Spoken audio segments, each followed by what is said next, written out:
Hello. I am hoping that it's not sounding too windy here for you, as I am on the beach. There's the ocean. And I've just been thinking and doing a lot of reflecting as I've been absent for a little while. And that's largely because I got sick. So I had the flu. And that was a really challenging time period because I literally could only be on my back and just wait for it to pass. And not only that, hi Megan, not only that, it started to trigger some underlying things that I wasn't totally aware of that was there. Hopefully you can still hear me, even though the wind is probably blowing on this thing. There's a helicopter. Hey Timothy. So can you hear me okay despite the wind? I'm just curious, because if not, I'll stand in one spot. And okay, great.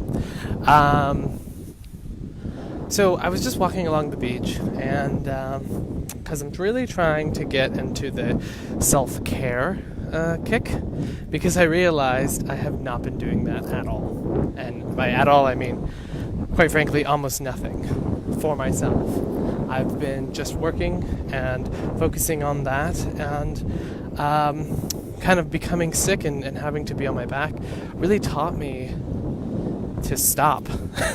To stop and be still, and stop and stillness in a different way. Not the same way we talk about when we're doing, some sort of mediumistic awareness or something like that, but stop and be still in addressing me as a person, as me as Michael the human being, not Michael the spirit, not Michael the overarching cosmic self, but rather the little tiny speck of cells that make up me. And I've come to notice a lot of things, and so I just wanted to share some of the things I'm realizing. Number one, I do not believe that it's enough to just focus on your spiritual nature. And not to say that, you shouldn't make that a priority. I do think it's important. But we have to also remember our physical self. We have to remember our bodies that encompass, our spiritual essence. If you think of it, the body that you have right now, for whatever reason, was in some ways selected for this lifetime, right? So if you believe that you have things that happened before you come here, like choice and that sort of thing, to reach your goals, there's obviously some sort of selection process why you experience what you experience. And I feel for me, it's so easy for me to forget about my physical well-being, because I think, oh yeah, I'm just doing fine. Like, I'm not really aware that I'm under stress. I'm not really aware that I'm experiencing any kind of challenge in that way. So I want to really offer that concept to you. What do you do to take care of yourself on a physical level, on a mental level? What is it that you do? It's hard to sometimes figure out. I know for myself, once I realized that maybe I wasn't taking care of myself the way I should, what is it that I like to do to make myself well? Yes, I love traveling. Yes, I love trying new places and that sort of thing, but I don't think that was enough for me, and I realized I had to incorporate a whole lot more. So over the last few weeks, I've really started to try to incorporate more physical exercise, more dietary things. And I realized too, with the work that people like us who are givers, people who want to help other people, we can oftentimes go beyond our means. And I can think of a lot of people that I know in my life who can also go beyond their means because they're trying to be and do everything for everyone, because they care, because they want to be, there for people. My other question, though, is what is it that you're doing and why are you doing it? Yes, I think we all know the answer, the fast one that comes to our mind. Oh, I want to help someone. But what does that helping give you? Why is that helping important to you? Is it some sort of life mission? Is it sort of life purpose thing? But what does it actually give you as a person? Just curious. Not saying you have to answer that, but I'm just wanting you to really think about it. Does it give you validation? Does it give you a sense of worth? Does it give you a sense of being needed? Does it make you feel important? What does it actually give you? Because I think that we can sometimes, maybe because we've had a pattern or a belief or a way of being that we've forgotten, why maybe we do certain things. I know for myself, I obviously love the Spirit. I love, helping other people to see that the reality of life exists beyond just this physical form. But I think too, there's a part of myself that wants to, what's the word I'm looking for? I guess when I do good things, when I am kind to people, when I love people, I think on some level there's a validation that comes back to me. A validation of some sort of if I'm kind, if I'm helpful, then therefore I have value. Or if I'm kind and I'm helpful, therefore I have some sort of importance in some way. Or perhaps it will make people like me or love me. And I think it's important for us to kind of recognize if there are any of those underlying sort of beliefs under there and see where does it lead you as you start to just wander in the thought process of it all. Where does it take you? Does it lead you to a place of understanding maybe when we overextend ourselves? One of the biggest things, as I was walking along the water just now, I really was observing the ebb and flow of the waves. And I was also deep looking into the sand and into the water and realizing that the biggest fundamental truth of reality is change. And I've been really working very hard on acceptance. Because what is acceptance? Acceptance is knowing that all things are just as they're meant to be, but it's also letting go of control. Because when we have the desire for control, we can't have acceptance. Because acceptance is a letting go process. And as I was watching these waves and I was deep looking into this sand, I was realizing, wow, in every single speck of sand on this beach, it has all existed here for how long? How could I even know how long this sand has been here? Where that sand began. But as you look deeper into that sand began, there's almost no beginning to that sand. Because if you go down to the molecules and the atoms and everything within it, that all came from something else. And so you realize that there's an eternity in every single thing that is around you. You realize that in the air that you breathe, that it has circulated all throughout into the waters, into the plants, into the air that you're now breathing into your lungs and coming out of you. All of that has been happening long before you were here, but is also a part of you. And so therefore, within every single thing, there is life, there is existence, there is purpose. And I think as I was watching this ebb and flow, I was like, okay, the reality is, within my life, that I have to just accept all things. Even the things that feel challenging, even the things that feel hard or scary. I know for myself right now there's a challenging time that is present. And here is this challenging helicopter. I know for myself there's a challenging time that is present for me. But I had this realization that if I looked at everything as this ebb and flow, the way that the waves work, if I looked at it all as just change, that it's all just an experience, rather than it being a good or bad experience, whether it causes suffering or no suffering. It's all just an experience. And it's this experience, when looked at that way, you realize there actually is no good and bad. Because think about the sand. Again, I'm looking at the sand because as I'm walking, I'm just looking at the sand. The sand itself is basically pulverized rocks, pulverized, smashed into tiny itty-bitty bits. Could be shells, could be all kinds of things. What was it that took it to bring it to the way that it is right now?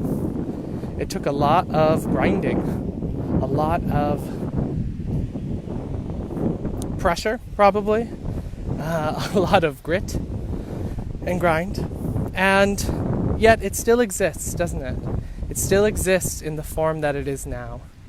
It's not the same form that I'm sure it was, because if there's bits of shell in here that once had life and that grew and that developed, if it's rock, it somehow came together, I don't know, through the molten action of the earth and hardening and heat and all kinds of things. All of that is just form. It's all just form.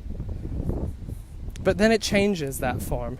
And sometimes it goes through some very intense and what feels quite turbulent changes to get into the space and the shape that it is now. And when I think about my own life, there are plenty of memories that I can spark at and look at and say to myself, you know, that was a really, really hard experience. It was a really, really hard time that I was going through there.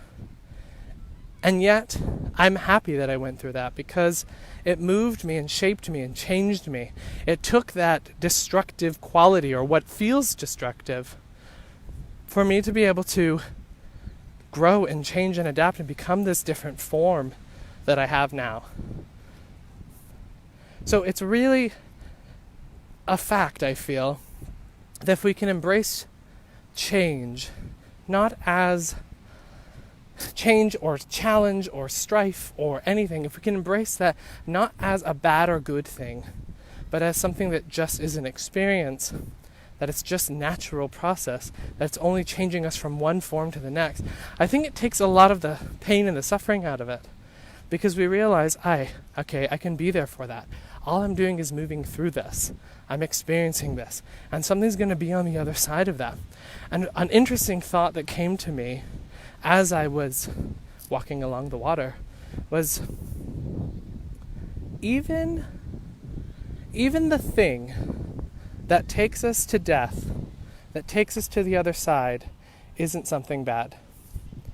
Because even that thing is a form of change that was needed so that we could enter into this other form, enter into our spiritual bodies yet again. Or rather, maybe the way you would think about it is leave the shape that we're in now, moving into a shape that is universal.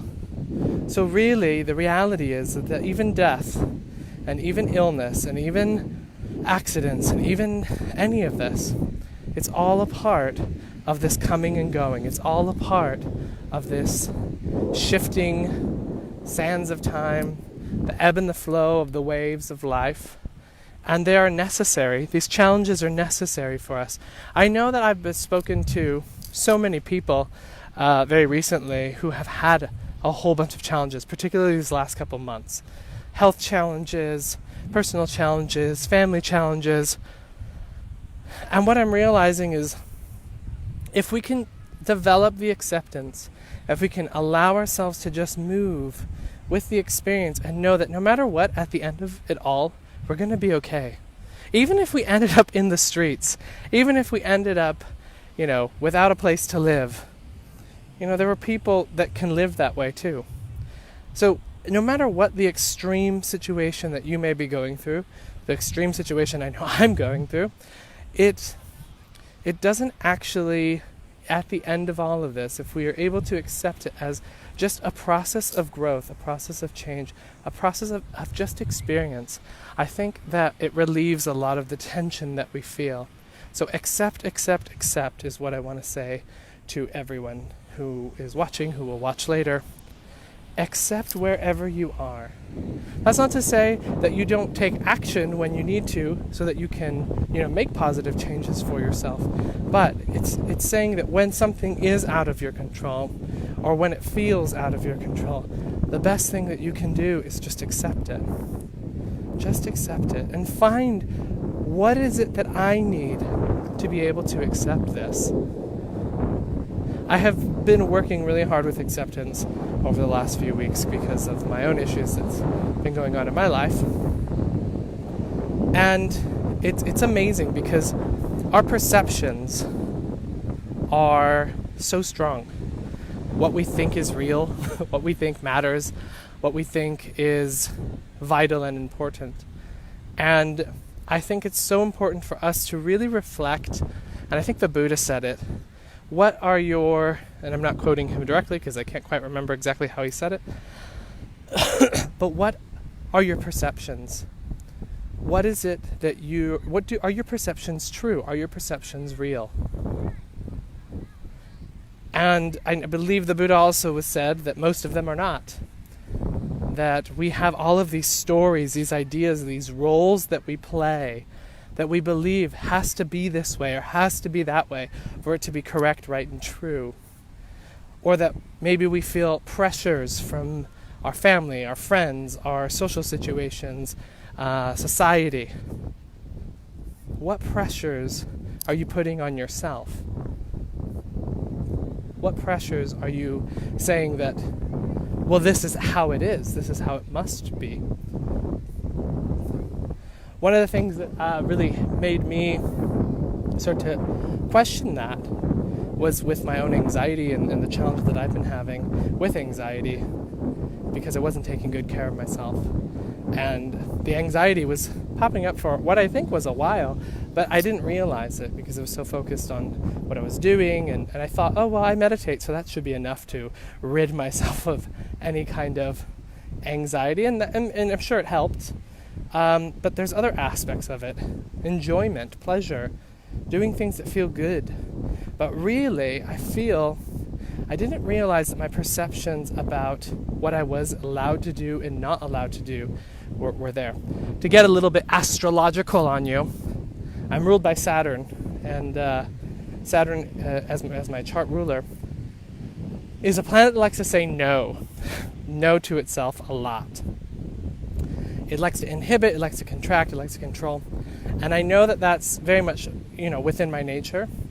And I have really become to realize, especially just in I think it was today or yesterday or something like that, I really began to realize, wow, how much do I actually tell myself no? No, you can't eat this because this will happen. No, you can't do that. No, you have to work. No, you can't enjoy yourself. If you relax, then you're not making what you need to be making to meet your bills or your needs or whatever is needed. No, you can't do that because if you do, then you can't be available to help other people. And I was totally forgetting, I have to help me. I have to help me first. And this was another kind of thought that came to me as I was watching the waves today, was if you are ever extending yourself beyond what you really truly can do. So if you're, exhausted and tired, and then you kind of get this sense of okay, fine, yeah, I can do that. I can help that person, or I can do that. I want you to really think about what you're doing there. In that instance, you're saying, I'm going to put myself second. I'm going to put myself not as the priority so that I can help this person. But are you really helping them, is my question. If you aren't coming to them, to be there for them, but you cannot be fully present, and you can't be fully present for that person, are you really being there for them? Are you really supporting them in the best you can? So another thing I would offer as a question of the self is, just slipped my brain, hold on. So are you being really present? Are you really being there for that person? And are you the best person for the job? In that moment, in that day, in that time, are you the one that can actually help this person? That's so important to really ask yourself, I think, because if you are making exceptions for your own, you're putting your own well-being on the back burner for the sake of whatever rules you're living your life by, those perceptions, those things that you think are true about yourself and about what you're doing, I think it's super important to really question, am I really being there in the way I should? Am I really being there for this person in a way that can be effective? So that's why I keep coming back to this main point is we have to take care of ourselves first. In fact, taking care of you is fulfilling this idea of being able to take care of others.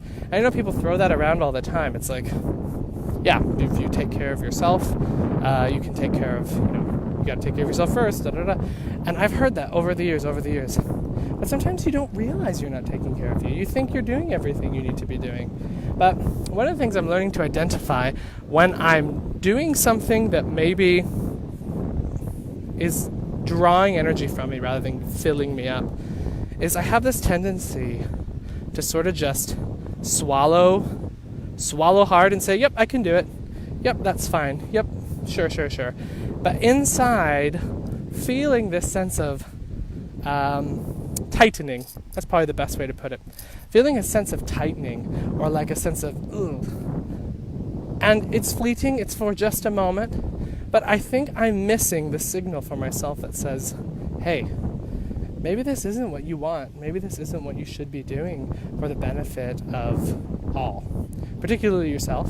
Because if you're doing things when you're running out of juice, or you're doing things when you shouldn't be doing them, that's something important. So basically, this is a very, very, very long way of saying a couple of ideas. Number one, accept.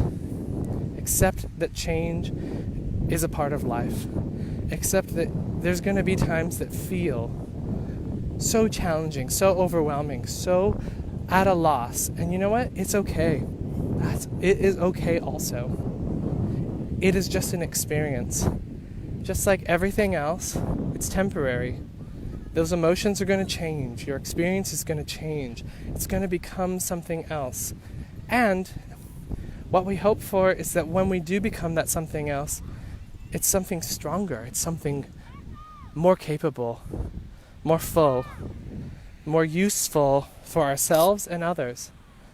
I can't tell you how much I've already used a lot of the tools that I have learned just from going through the things that I've been going through recently, and how much that has helped in realizing that there's so many people that are going through all of these challenges. How can we help them if we haven't found the way that we did it, right?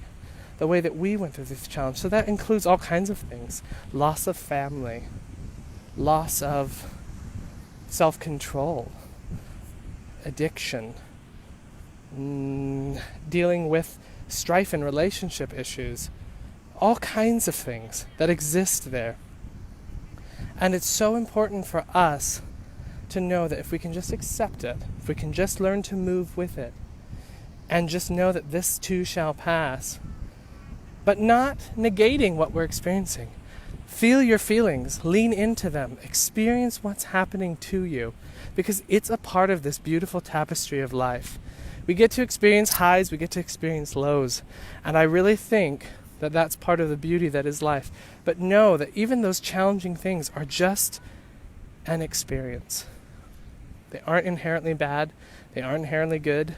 Everything is just an experience. It's a wave, it ebbs and it flows. And then the second thing, really key, I want to say is take care of yourself. Don't put yourself last. Even if you think it's noble or good, or if you think that, it's the right thing to do because this other person can't survive without me. I want you to know that if you are already at the point where you're running out of resources, you are far beyond the point where you're actually the one that needs help. You're the one that actually needs the support. And so you have to look to your system, whatever that is. What is your system? What do you do when you are running out of juice? Those of us who are givers, at least me, I don't know about you guys, but I know me. I don't think about that. I don't think about, what is it that I need on a daily basis? And I've started to do that. And I'm finding I need a lot more than I realized.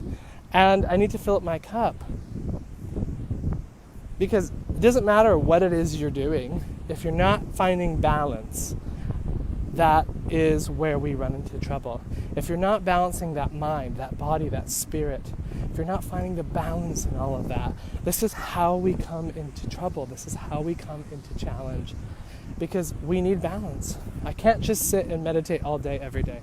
That's not going to give my physical body the things that it needs to feel healthy, to feel well, to function at its optimal best. Nor can I sit and think and ponder and wonder about too much, right? Because then we start to move into the being away from the present moment. We're thinking, we're pondering, we're separating ourselves from reality. And we can't just be living in our feelings. We can't just be living in our emotions. Because then nothing is stable. Because emotions are like waves. They come and they go. They always pass. You get the feeling, and it's all about how you react to that feeling, isn't it? How is it that I move with this feeling? Is this something I can change? If it's not, then accept it. No matter what the thing that you're going through right now, if you sit and you allow yourself to observe and realize, what is it that I need right now? Perhaps you don't know, but give yourself time to figure it out. And it might not come all in one sitting. I can tell you I haven't figured out everything I need to take the best care of myself, but it's a journey. And I think that that's what we have to remember. Take the pressure off the gas. There's no end goal. You can just be. You can just be in an experience. And if you have the leeway to take a break, take a break. I know that we live in a life that is so go, go, go, go, go, and it can be really hard to find a moment of just breathing. But if you have the ability to take that break, find that break for yourself so that you can just let go. And particularly for those of us who are working in the spiritual capacity, it's so important for you to remember your physical body. It's so important for you to remember your physical and mental well-being, because it's so easy for us to just stay in that lovely feeling place of the spirit. But if we don't take care of these other parts, we get unbalanced. And yes, you can be unbalanced by doing too much spiritual. It's absolutely possible. So just realize that. Be observing of yourself and really take care of that physical body, because I can't tell you how many mediums have health issues, have issues that come from neglect of their physical self. Because what do we do all day as mediums? We sit for sittings, we sit in the power, we're sitting all the time. So it's super important for you to make sure you're getting that physical exercise. And if you are at all suffering with, tension, anxiety, that sort of thing, just know you're not alone. And know that there is balance available. You just have to find what works for you. What is that source for you? So, helicopter. So I just wanted to come on here and just give you that bit of thinking that I just had. And just hope that, that can help anyone who maybe feels like it's been a particularly challenging time for them. And I hope that some of what I've said, whatever the important bits were, end up kind of landing into your awareness. Hold on, I got a stick in my foot. Okay. And can help you to kind of redirect and reflect on what is it that you need. Take care of yourself. Love yourself. Make yourself a priority. It's not more noble to put yourself last. It really isn't. And don't worry, if you're the type of person who never wants to appear and be as some sort of selfish or arrogant person, it's not your nature. So you don't have to worry about it. If you put yourself first, you aren't going to be selfish. You're just taking care of yourself, which is number one. You have to take care of yourself. If you don't take care of yourself, you can't take care of others. That's just such a true thing. You'll burn out. You'll wear out. And then where are you? You're in bed for 2 weeks because you have the flu. I'm having to face all the things that you were kind of ignoring. So I just wanted to share that with you guys as I was walking here. And I just want to send you all deep, deep love from my heart to yours, that you take the time to watch these videos, to kind of listen to what my little slice of heaven is like. And I just hope and pray that all good things come to you, and that if you are going through a challenging time, that peace is on its way. And I just want you to remember that in the essence of all things, change is the core. So know that if it's hard right now, if it's painful right now, just know that it will change. It may take time, and I know we live in the instant society where we want it all yesterday, so we want to take a pill, or we want to, pop up an app or Google a reaction, but just be patient. Be patient with yourself and be kind to yourself and love yourself. And I will support you from my little slice of heaven. So just want to send you all that. So thank you very much for listening. I deeply appreciate it. And lots of love.